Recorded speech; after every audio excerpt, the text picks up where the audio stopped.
Olá, gente. Voltando aqui então para a segunda parte da aula. Esperar o povo entrar.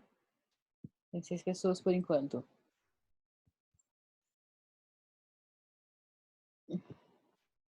Conseguiram ver o vídeo, responder as perguntas nesse tempo? Deu tempo de fazer tudo? Eu consegui. Professora, Pois não. uma pergunta. Você tá dando presença pelo Zoom? Não, tô dando presença pela plataforma, conforme eu já tinha divulgado, Maria Eduarda. É um tópico interessante essa sua pergunta. Eu ia perguntar para vocês se vocês sugeriam alguma mudança, porque eu tô fazendo pela plataforma EVA, só que eu percebi que algumas pessoas não acessaram. E o motivo de eu ter feito pela plataforma EVA é porque ela é a ferramenta oficial da universidade. Caso a gente opte por mudar para o Zoom, o único problema é que eu sei que tem gente que tem dificuldade de acesso, de assistir as aulas ao vivo. E aí a gente ficaria sem a presença dessas pessoas. Então eu estou fazendo pela EVA, mas se alguém tiver alguma sugestão de mudança, podemos discutir. É estranho não ter gente que não tem acesso pelo EVA, porque eu perguntei pro pessoal quem não tinha acesso e ninguém falou nada. Eu Não, achei na que Eva, na Eva, todo mundo tivesse. na Eva todo mundo tá. A questão é o Zoom. Tem gente que não Ah, tem sim, internet boa o suficiente para acompanhar a aula ao vivo. E aí, o que eu estou fazendo? Eu tô pondo lá na plataforma a gravação, né? Assim como o PowerPoint, o que eu for utilizando, eu coloco lá. Por isso que eu achei melhor, né, manter a presença pela plataforma, que foi a orientação inicial que a gente recebeu também da Unital. sim. Então, a Alessandra acabou de ter um problema aqui no Zoom, por isso que eu perguntei, porque ela não ia Uhum. poder vir para essa aula. Ela Não, não ia conseguir acessar a segunda aula. eu sei das dificuldades do Zoom, né, de alguns de vocês, então vamos manter a plataforma. Todo mundo está de acordo? A gente manter a plataforma? Que vocês podem acessar ao longo da semana, não precisa ser no dia da aula. E se vocês não conseguirem ver o vídeo, mesmo assim fica registrado que vocês visitaram lá. Porém, vocês têm que entrar na pasta de cada disciplina. Se você só entrar na plataforma e sair, não, eu não vou conseguir saber que você teve lá. Eu só consigo ver quem acessou a pasta da minha disciplina. Tudo bem? Entendi. Por mim tá tudo bem. Se você puder ajudar a orientar o pessoal, Maria Eduarda, colocando esse mural aí, esse reforço, porque eu fiquei preocupada com as pessoas que não acessaram. Se alguém teve alguma dificuldade, né? Porque assim, eu não fiz chamada na aula, no Zoom, né? Se alguém esteve nas aulas nas últimas semanas e não conseguiu acessar por alguma dificuldade no EVA, me passa o nome que eu dou a presença. Professora, eu não cheguei a acessar a tua plataforma, mas eu estive na aula. Agora Tá. que. Então eu vou anotar seu nome, Aura. Sim, você estava na aula. A questão é que eu não vou lembrar de todo mundo que estava, né? Então me falem quem estava na aula, mas que não acessou, para eu dar a presença. Porém, nas próximas aulas eu gostaria que vocês entrassem na plataforma. Vamos fazer esse combinado, né? É porque assim, foi De entrar passado na para EVA. gente que bastava entrar no EVA para ganhar a presença. Não É isso. necessariamente abrir todas as pastas. Ah, entendi. Não teve esse detalhe na orientação. Ah, entendi. Falando Isso. que Porque se vocês entram na plataforma, mas não entram na pasta, vocês não estão vendo o conteúdo, então não adianta nada, né? Entendi, Tem sim. que entrar na minha pasta, Mariana, é isso mesmo. Eu vou anotar o nome de vocês que estão aqui presentes, mas nas aulas anteriores eu não anotei, então eu vou ficar com a presença lá da plataforma.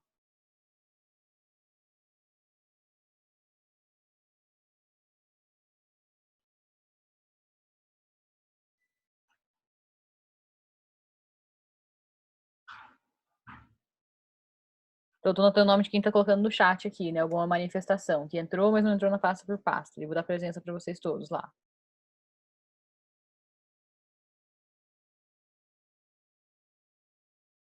Porque para mim aparece lá o que vocês entraram e o dia e a hora, né? E aí, pelo dia e a hora, eu consigo saber se vocês viram o conteúdo da pasta. Tá? Anotei aqui. Aura, Felipe, Mariana, Júlia, Giovana, Jéssica, Alexandre, Liciele, Amanda e Adriele. E quem mais? Daniela. Vão mandando aqui no chat, depois eu, no final da aula, eu vejo se mais alguém teve algum problema com isso. Maria Eduarda. Beleza, gente. A própria Alessandra, né, que vocês falaram também que estava com problema. Vamos seguir com a aula, né? Senão a gente acaba tendo dificuldade aqui. Beleza, gente. Tô pegando os nomes aqui, tô ciente já. Como é que foi para vocês assistir o vídeo dos colegas? Vocês conseguiram compreender? O que vocês não conseguiram compreender, me falem. Como é que foi Eu não consegui compreender a pergunta 3. Quais são os campos? Tá. Ok, mais alguma coisa? A gente vai discutir cada pergunta. Mas antes vamos ver sobre a questão do vídeo dos colegas. Alguma consideração, alguma pergunta ao grupo?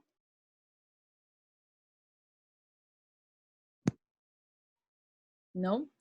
Eu gostei bastante do vídeo que vocês produziram, gente. Acho que vocês abordaram aí uma vasto conteúdo sobre o Levin, né? O Levin, ele produziu muita coisa, como eu já falei.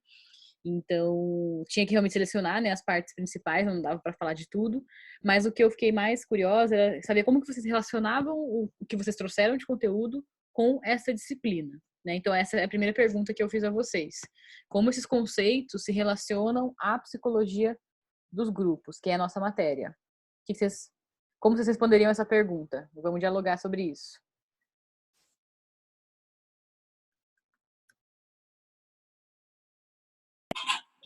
Professora, ele traz, basicamente, Levin traz uma nova visão de dinâmica, ele cria a dinâmica de grupo, né?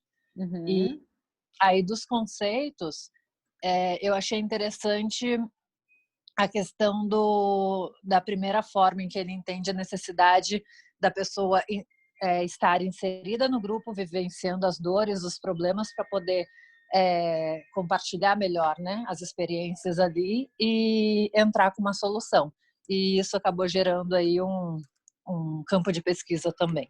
Sim, exatamente, Aura. Muito boa sua colocação. Essa visão que ele promove, que é diferente do que se tinha anteriormente, é baseada na visão da Gestalt, que é aquela visão em que você considera não só as partes e nem só o todo, né? Quando a gente põe Gestalt no Google, eu estou compartilhando a minha tela com vocês, para vocês poderem ver, a gente tem aqueles exemplos daquelas imagens, né? Que a gente vê e que a gente consegue ver que foram bastante usados em teoria sobre percepção, né? Também na Gestalt terapia. A gente não vai entrar hoje na Gestalt terapia, mas, né? Pra vocês saberem que existe uma área clínica, né, inspirada na Gestalt. Mas são esse tipo de imagem que está aparecendo aqui, né? Essa imagem essa famosa aqui desse vaso, que também é um rosto, né? 2 rostos, um de frente para o outro, ilustra bem o que é a Gestalt, né? Se você olhar só para os rostos, você não consegue ver o vaso. Se você olhar só para o vaso, você não consegue ver os rostos. Então, é preciso que a gente olhe, né, para as partes e também para o todo. E que as partes e o todo, elas vão estar numa inter-relação, né? A gente não pode desconsiderar nenhuma das 2 coisas, nem a parte nem o todo, assim como as partes, elas não carregam uma amostra do que é esse todo, né? Você precisa olhar o todo para compreender a imagem. Então, essa imagem, ela é uma ilustração, né, do que é a Gestalt. O princípio da Gestalt é utilizado nesse tipo de imagem, assim como a gente deve considerar, né, que os indivíduos têm diferentes visões sobre o mesmo fenômeno. Aqui nessa imagem da velha e da jovem, a gente tem uma ilustração sobre esse princípio, né? Isso funciona tanto para a percepção de imagens quanto na percepção sobre o mundo, né? Aqui nessa imagem a gente consegue ver algumas pessoas veem o rosto de uma jovem e algumas pessoas veem o rosto de uma velha, né? Então, o que o Levin vai fazer de interessante? Ele vai pegar os princípios da Gestalt e vai usar esses princípios para explicar a psicologia dos grupos. Vocês lembram que faz mais ou menos uma ou 2 aulas atrás, a gente estava vendo sobre aquela dicotomia, né? Ou seja, aquela polarização que existia entre a visão sobre o indivíduo, que a psicologia, né, traz muito bem, e a visão sobre, né, a sociedade, que a sociologia traz muito bem. E que aí os autores explicavam fenômenos ou como fatos, né, individuais ou como fatos do todo, né, da sociedade. O que o Levin vai trazer é os grupos, eles são esse meio do caminho entre o indivíduo e a sociedade. E a psicologia dos grupos, assim como a psicologia social, ela vai entrelaçar essas duas áreas, né? Então, é nem 8 nem 80, nem só indivíduo, nem só grupos. O indivíduo influencia o seu grupo e é influenciado por ele. O indivíduo é parte do seu grupo, o grupo seria esse todo, né? Pegando a analogia com a Gestalt. E a gente precisa também do todo, né? Do grupo, para a gente poder entender o indivíduo. Então, ele traz esse conceito para a gente compreender a visão que ele tem sobre os grupos, que era uma coisa que hoje parece óbvia, mas que na época não se tinha, né? Na época você tinha uma psicologia que era marcada por essas dicotomias, né? Inatismo versus empirismo, experiência versus genética, e indivíduo versus grupo, né? Versus sociedade. E você não tinha essa inter-relação entre eles. Então, esse é o pulo do gato que ele traz, né?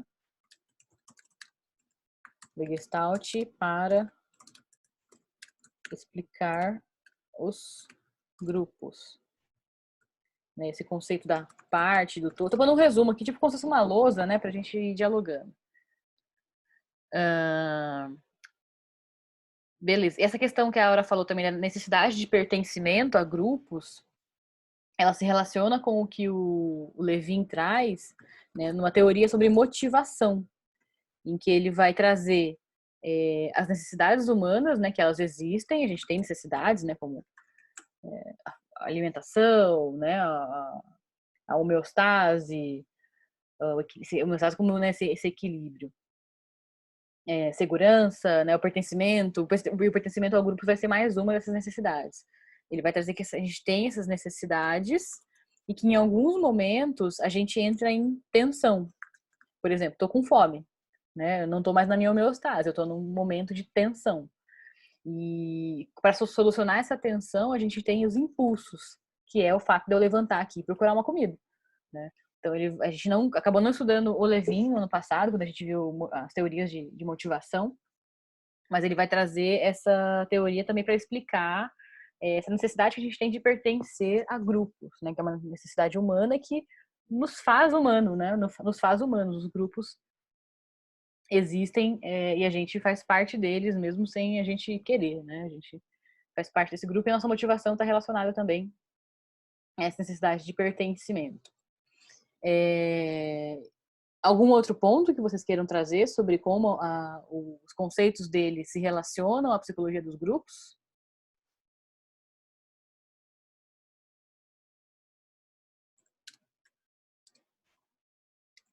Vocês viram alguma coisa sobre minoria e maioria psicológica?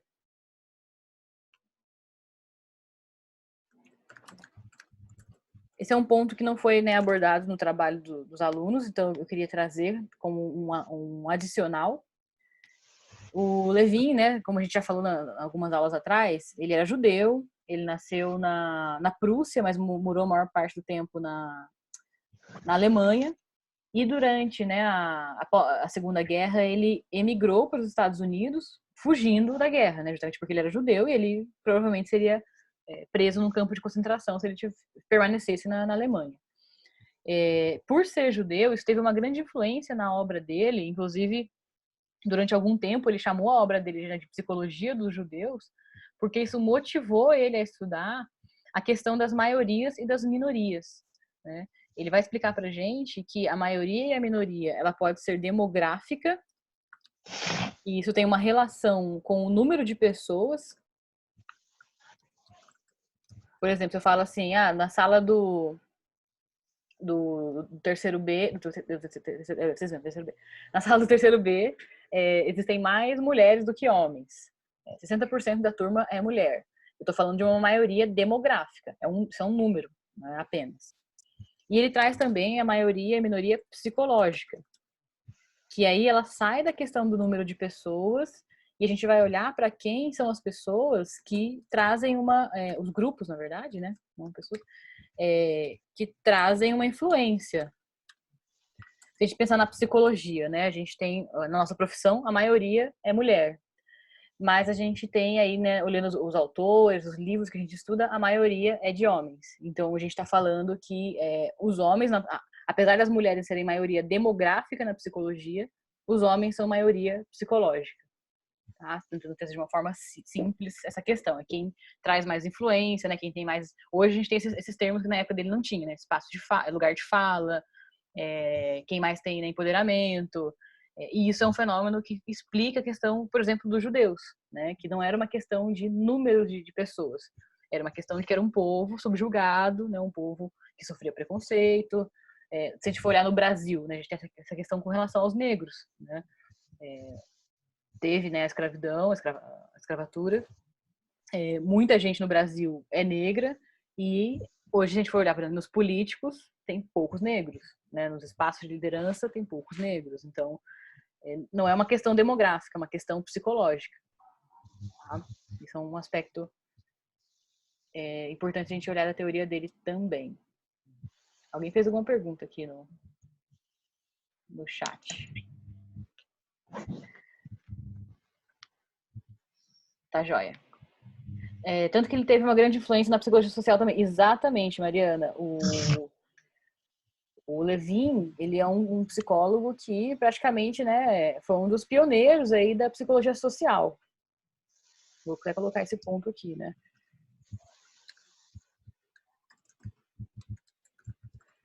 A teoria dele muito influenciou a gente pensar, né, essa relação entre a psicologia individual, né, e a psicologia social. Vamos partir para a segunda pergunta, depois eu volto aqui se ficar alguma coisa sem a gente responder. Então, a relação que a gente vê entre a teoria dele, o que o grupo, né, explicou no vídeo muito bem, e a psicologia dos grupos é isso. A teoria dele explica como é que a gente funciona dentro de grupos. Por que a gente tem uma necessidade por pertencer a grupos. Tá? E essa diferença entre o indivíduo e o grupo. Então, eu retomo uma frase que eu venho falando já em muitas aulas, né? O indivíduo, o grupo, ele não é a soma dos indivíduos. Assim como o indivíduo, ele não guarda todas as características do grupo. Né? Vocês lembram do filme A Onda que a gente assistiu? Nem todo mundo se comportava da maneira igual. E vocês falaram isso, né? Tipo, a gente, às vezes, numa situação em que a gente é influenciado, a gente age no grupo de uma forma, mas como indivíduo a gente age de outra forma. Porque é uma coisa que acontece na inter-relação, então essa é uma palavra importante também, né? Porque na inter-relação do indivíduo com o grupo. Então a gente funciona realmente de formas diferentes estando em grupo, por quê? Justamente pela explicação da Gestalt lá. O grupo não é uma soma de indivíduos, assim como o indivíduo não é uma parte do grupo, né? Ele não carrega consigo características todas do grupo. Depois da segunda pergunta a gente tem, né, sobre a teoria de campo, né? Então, quais foram os dois campos que o Levin descreveu para nós? Quando ele fala da teoria de campo, ele está falando, né, da teoria que ele construiu, em que ele emprestou, né, alguns termos da física. Quando você fala assim, o campo gravitacional, né? O que é esse campo gravitacional? É aquele espaço, né? Aquele espaço imaginário onde acontece algum fenômeno ali. Então, o Levin, ele, assim como, né, os behavioristas, tentou trazer as ciências exatas para a psicologia. Só que é diferente dos behavioristas, que tentaram transformar a psicologia numa ciência exata, ele tinha noção, o Levin, de que a psicologia não seria uma ciência exata. Mas ele emprestou alguns termos para explicar alguns fenômenos psicológicos. O Levin fez algumas fórmulas matemáticas para explicar algumas coisas da psicologia, né? Principalmente essa questão de motivação. Ele fez essas fórmulas, que era uma forma dele tentar explicar. Então, quando a gente vai falar da teoria do campo, né, que vem da física, essa teoria do campo quer dizer, né, esse espaço invisível que a gente, né, tem, invisível, né, ou imaginário, que tem entre as coisas. E os dois campos que ele vai descrever, que é importante a gente saber, gente, eu tô dando definições aqui, só um parênteses, né, bastante simplistas, tá? A ideia nas aulas é que eu ajude vocês a compreender uma teoria que é mais complexa. Então, às vezes eu explico de uma forma mais simples para ajudar vocês, quando vocês forem ler o livro, entender coisas que são mais complexas. Eu insisto muito para que vocês façam as leituras e tragam para as aulas as dúvidas, tá? Então, grosso modo, uma explicação simples da teoria de campo dele é esse espaço, né, invisível e imaginário que ele usou para explicar justamente, né, os aspectos psicológicos. Assim, ele vai descrever os dois campos, né? Um é o campo psicológico, que é esse espaço, né, de relação entre o indivíduo e o seu ambiente. Então, isso já traz pra gente, né, que ele tinha essa visão interacionista de que o indivíduo sozinho não é nada, mas também ele não é alguém, né, que recebe passivamente as informações do meio. Lembrem que nessa época o behaviorismo era bem isso, né? Pavlov, Marshall Watson, a gente, né, era respondente aos estímulos do meio. O Levin discorda disso. Ele vai dizer que a gente está em interação com o ambiente. Que a gente tanto influencia o ambiente quanto é influenciado por ele. No caso dos grupos, o indivíduo tanto influencia o grupo quanto é influenciado por esse grupo também. Tá? Então, esse espaço, né, de quem a gente é, como a gente se vê, nossa personalidade, tudo que vai entrar no campo psicológico. E no campo social, a gente vê que tem perguntas no chat, mas eu não vou interromper a explicação para não ficar quebrada, né? E daqui a pouco eu vou lá olhar o que vocês estão escrevendo. Caso seja uma coisa urgente, falem, que aí eu consigo já colocar na aula. No campo social, é esse mesmo espaço, porém, é o espaço de relação entre o grupo e o ambiente. Então, vejam vocês que, né, existe uma diferença entre o que é esse espaço psicológico, que é individual, e esse espaço que ele é social, né? A relação do grupo com o ambiente. O ambiente é sempre aquela coisa mais ampla, né? O grupo, ele não existe de uma forma descolada com o restante da sociedade. Eu já falei para vocês, né? Vocês estão numa sala de aula, por exemplo, na universidade, e eu peço um trabalho para vocês, né? Vocês têm que fazer uma prova, alguma coisa. Eu tenho que ter noção de que vocês participam de uma sociedade maior e que esse grupo de vocês vai funcionar influenciado por esses aspectos maiores, né? Então, né, olhando hoje, por exemplo, tecnologia, da influência da tecnologia, da mídia, olhando agora essa questão do isolamento, né? De que vocês estão nesse contexto social de preocupação, de medo e tal. Então, assim, eu não posso desconsiderar os fatos sociais para a gente explicar, né, os fatos grupais, né? O grupo, ele nunca está sozinho no mundo, ele também é parte de uma sociedade maior. Lembrem do que eu falei que, né, existe o indivíduo, existe a sociedade e o grupo, ele está no meio disso, né? Ele é o intermediário.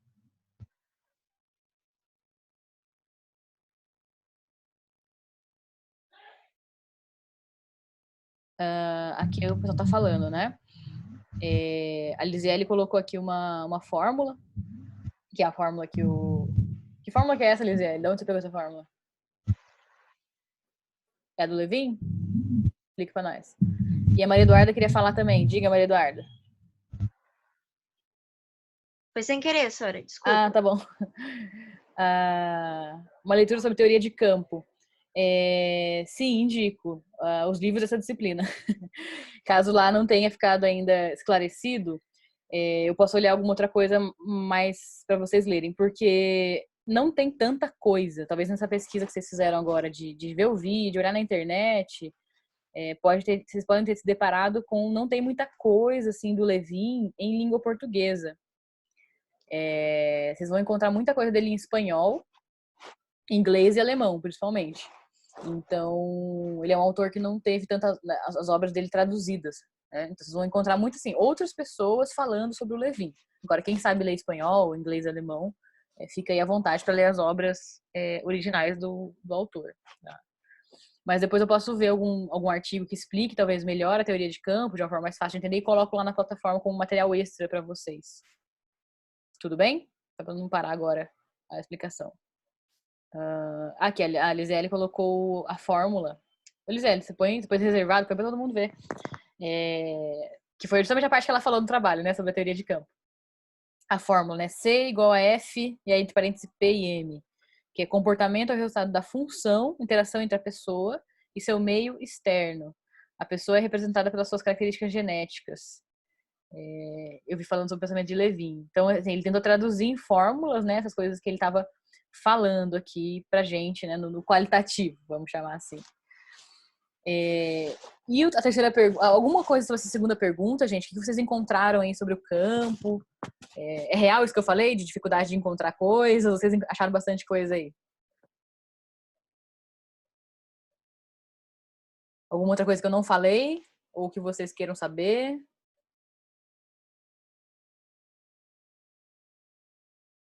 Ok, tudo bem. Acho que não tem nenhuma contribuição nesse momento.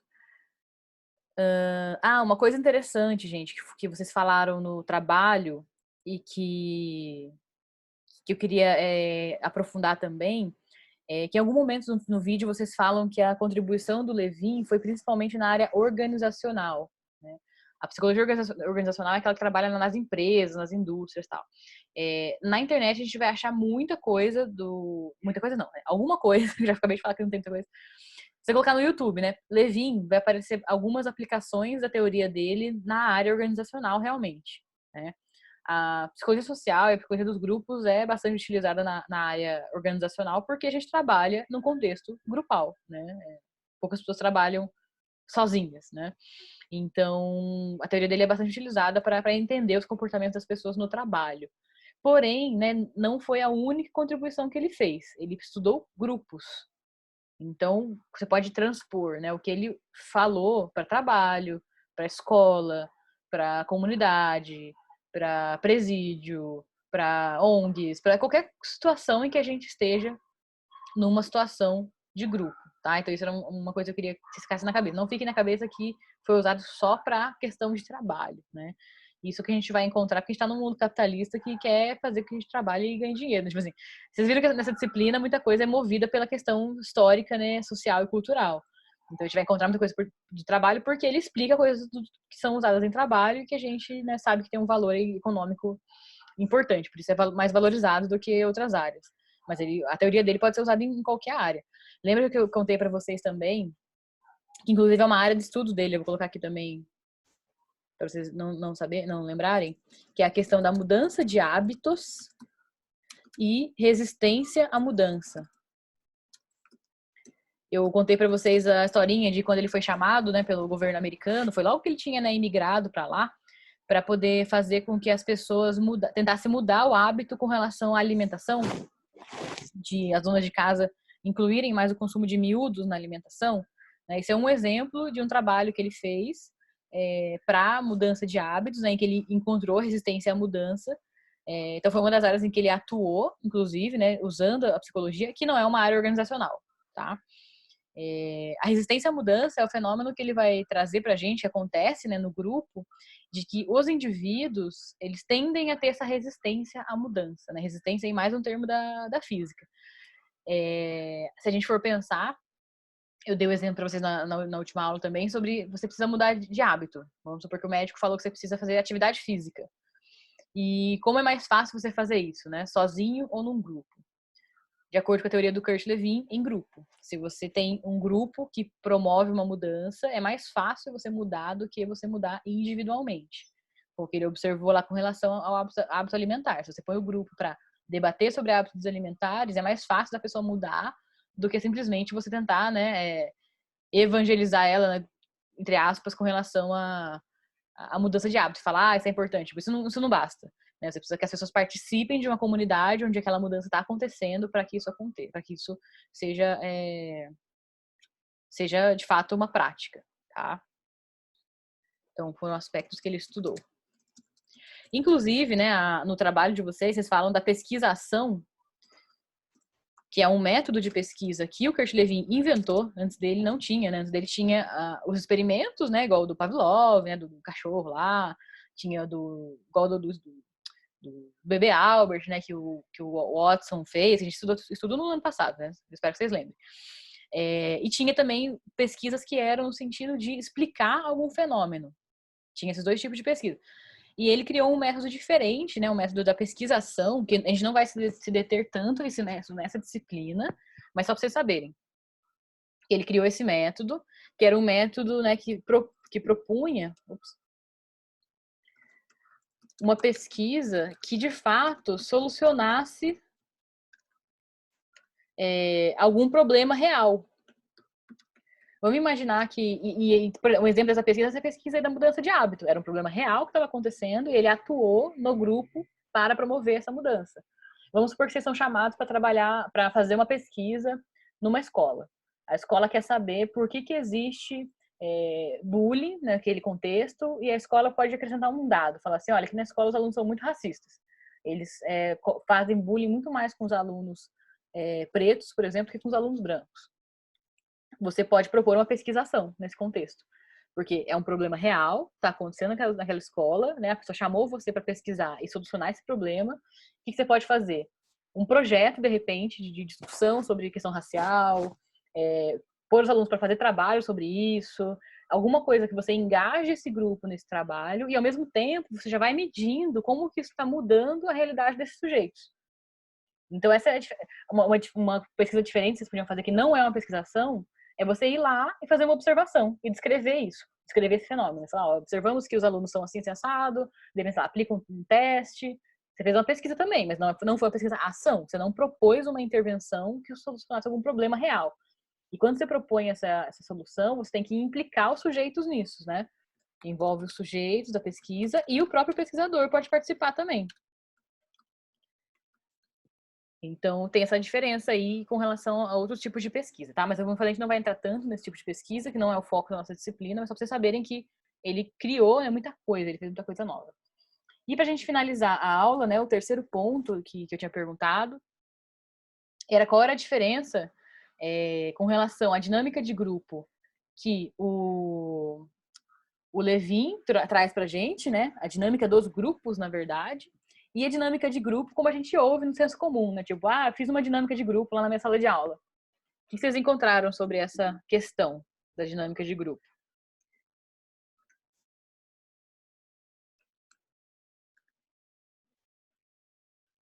Estão aí ainda, gente? Tô falando sozinha. Tem gente aí? Sim, eu já falei, deixa oportunidade para outros. Ótimo, Laura.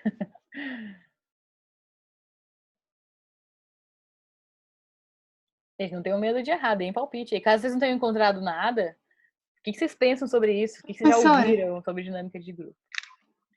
Eu acho que, assim, dinâmica de grupo é mais quando é alguma atividade com várias pessoas. E dinâmica dos grupos é quando coloca o grupo como um organismo que tem uma dinâmica. Exatamente. E o que seria essa dinâmica aí dos grupos? Seria as forças que ele atua, né? As forças que como atuam. o grupo se comporta, o que ele influencia, o que faz ele ser influenciado. Muito bem, Camila, exatamente. Era isso que eu queria que vocês respondessem. A dinâmica de grupo, a gente vê no senso comum, é isso. Eu vou lá aplicar uma atividade. E nem sempre as pessoas fazem essa análise de como funciona esse grupo, né?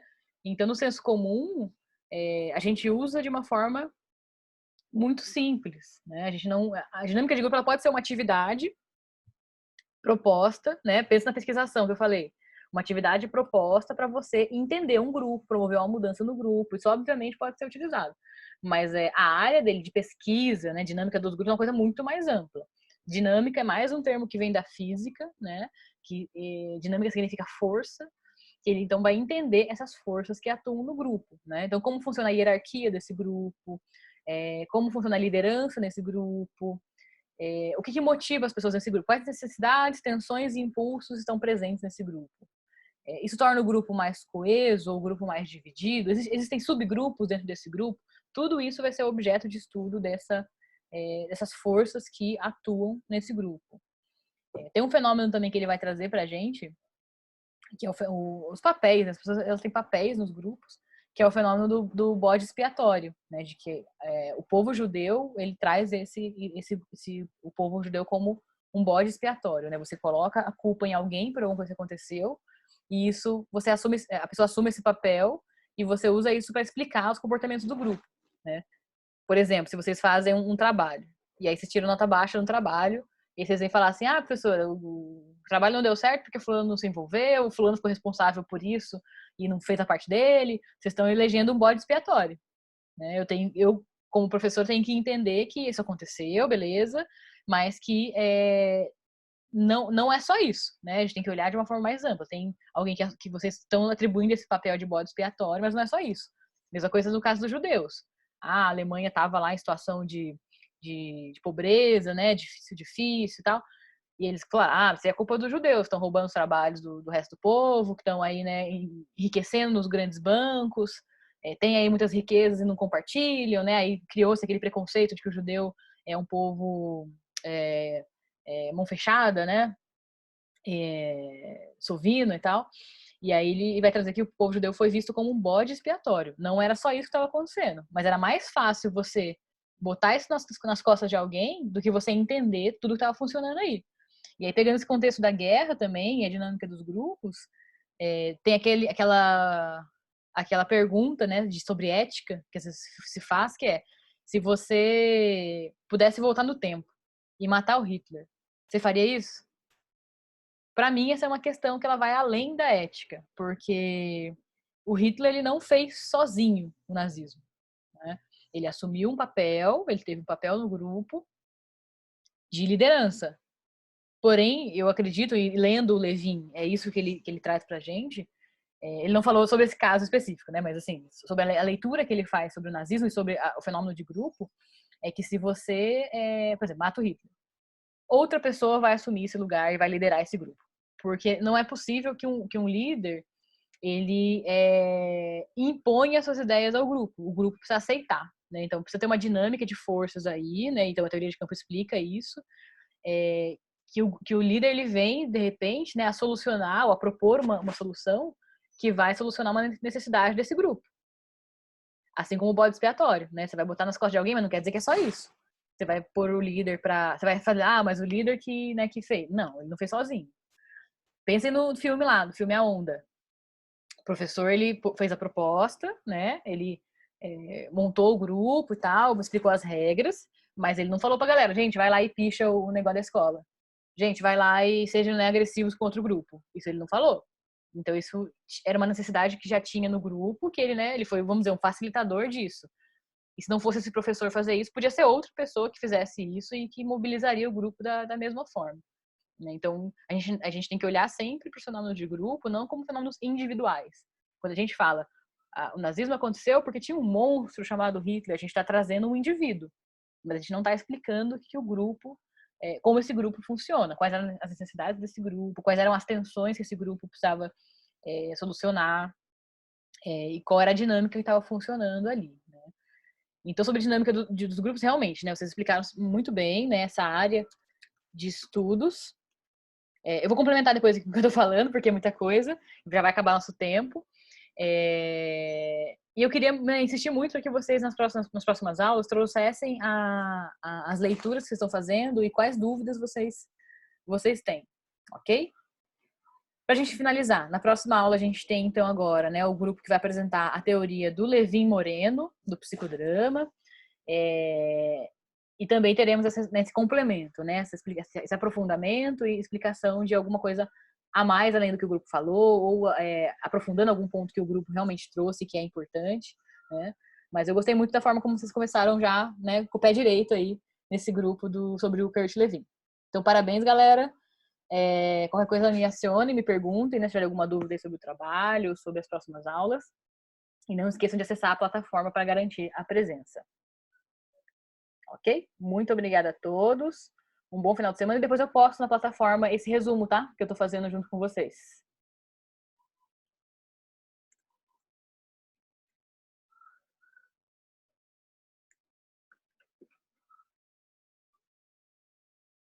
Muito obrigada, gente.